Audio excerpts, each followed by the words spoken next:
Bonjour, j'espère que vous allez bien. Changement de dernière minute donc dans les écoles secondaires. Les cours seront donnés à distance dès mercredi et jusqu'à vendredi, veille du congé d'automne.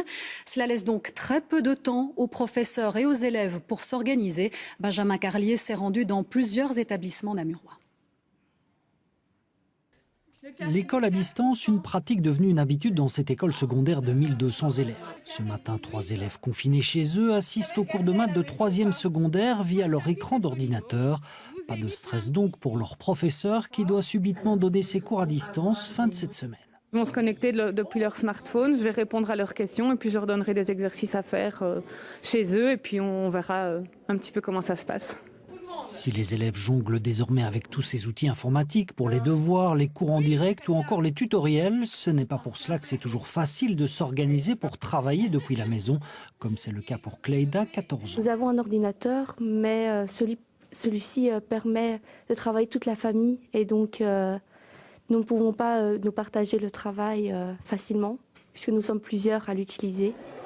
Heureusement, cette école investit depuis de nombreuses années dans des outils informatiques. Elle est donc à la pointe et pourra aider profs et élèves pour travailler sereinement. Voilà, donc c'est le genre d'iPad qui sont à disposition et protégés. Et les élèves savent, s'ils sont en difficulté, que nous pourrons leur mettre à disposition de la même manière que pour les enseignants. Certains enseignants n'ont peut-être pas toutes les ressources numériques à domicile. Et c'est notre rôle de leur donner les meilleures ressources. Dans cette école qui forme au métier de boucher, il sera nettement plus difficile d'organiser les cours à distance, car leur formation est surtout pratique.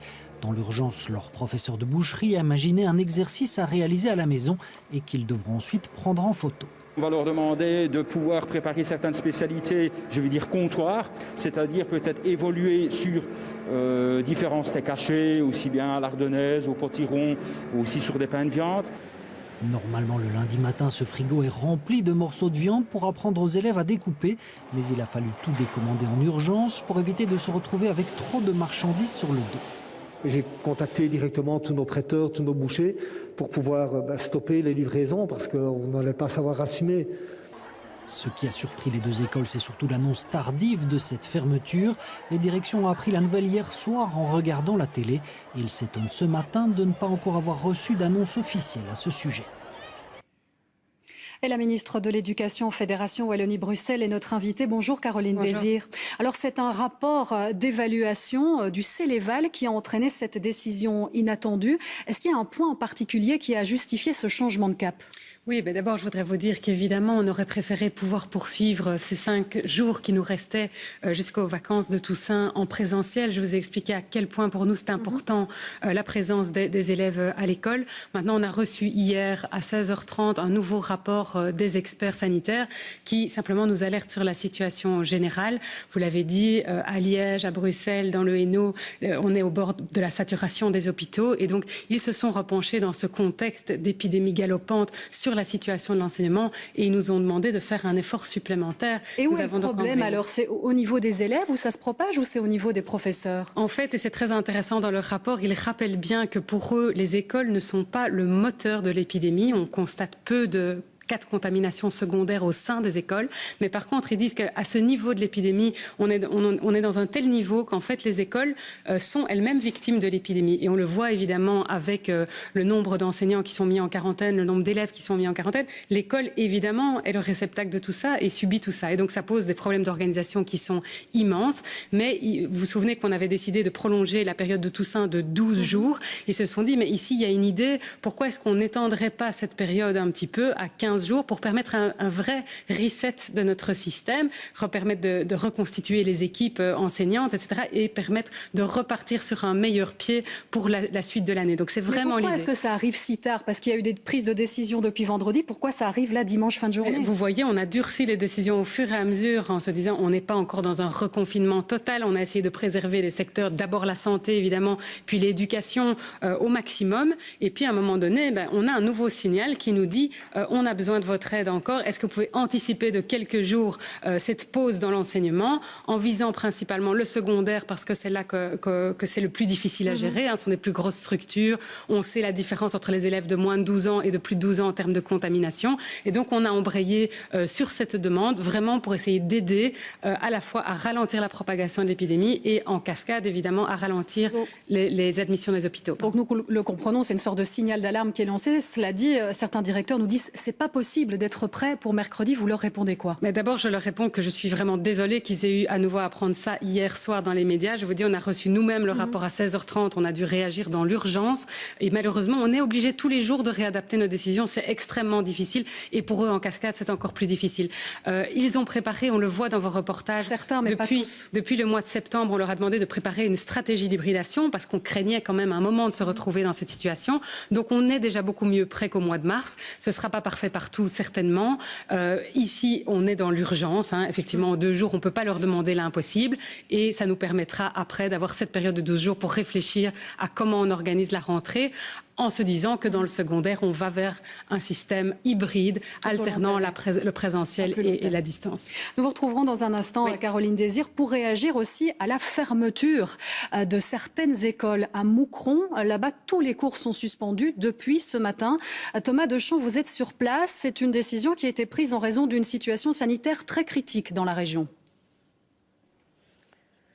Oui, tout à fait. Ophélie, ici à Moucron, le nombre de cas détectés est passé de plus ou moins 500 avant la rentrée scolaire à plus de 2500 aujourd'hui. Les autorités communales avaient donc annoncé ce week-end, à la surprise générale, qu'elles fermaient toutes les écoles une semaine avant les vacances de Toussaint. Ce lundi matin, c'était donc le moment pour les élèves et les parents d'élèves, parfois, de venir rechercher les affaires de classe pour pouvoir continuer de travailler depuis la maison, car ce n'est pas non plus la fin des cours. Il va falloir continuer à travailler de chez soi. Des garderies ont été mises en place pour les familles qui n'auraient pas trouvé de solution. Mais c'est donc un petit peu une situation qui préfigure, si vous voulez, ce qui va se passer pour l'ensemble de l'enseignement secondaire à partir de mercredi, puisque vous l'avez dit, celui-ci va passer en distanciel. Je vous propose d'écouter un petit peu les réactions de Moucronois que nous avons rencontrés ce matin, entre soulagement et inquiétude. Écoutez-les. Je suis venue récupérer les affaires qu'il avait laissées en classe. Et j'ai su qu'il allait pouvoir faire cours à la maison. Donc, on va essayer de s'habituer, de s'adapter. Je pense que c'est un soulagement ici à Moucron. Pour non seulement pour les parents, mais je crois que pour les professeurs aussi, ça devenait vraiment dur, quoi. Ça fait bizarre. Et puis, moi, j'ai peur que ça ferme pour toute l'année. Je me demande toujours, est-ce que ça va s'arrêter ou pas, ou est-ce que ça va continuer? Enfin, on sait pas, c'est tout flou. Je me demande comment ça va durer, si ça va durer autant de temps qu'avant, ou plus, ou moins, comment ça va s'organiser aussi. Enfin, il y a plein de questions que je me pose par rapport à ça. Merci pour ces réactions, Thomas Deschamps. Et nous allons faire réagir la ministre Caroline Désir. Alors c'est vrai qu'on le voit, ça crée des situations particulières, des questionnements. Et puis il y a le point de la fracture numérique. Il y a des enfants qui, chez eux, n'ont pas d'ordinateur. Comment vont-ils faire pour apprendre correctement? Bon, il faut différencier la situation maintenant dans les 3 jours dont on parle, mercredi, jeudi, vendredi, de la situation qu'on devra organiser pour après les vacances de la Toussaint. Effectivement, vous avez vu, il y a un peu de débrouille. On utilise les smartphones notamment pour faire l'enseignement à distance. On peut aussi prévoir des cours sur format papier. On peut encore travailler comme ça aussi quand il n'y a pas de possibilité. Maintenant, dans l'immédiat, le but est vraiment de suspendre la présence physique des élèves à l'école. Et donc, on s'organisera rapidement pour les 3 jours prochains. Pour la rentrée, par contre, on a toujours prévu que des élèves de secondaire puissent être accueillis au sein de leur établissement dans un local informatique, un CDI, etc. Parce que effectivement, l'équipement reste une difficulté. Mes collègues Frédéric Dardenne et Pierre-Yves Géolet ont débloqué 20 millions d'euros pour équiper les écoles avec un stock d'ordinateurs portables pour ces cas-là. Mais voilà, ça prend encore du temps. Équiper l'ensemble des élèves, c'est très très difficile. Vous imaginez, il y en a 900 000.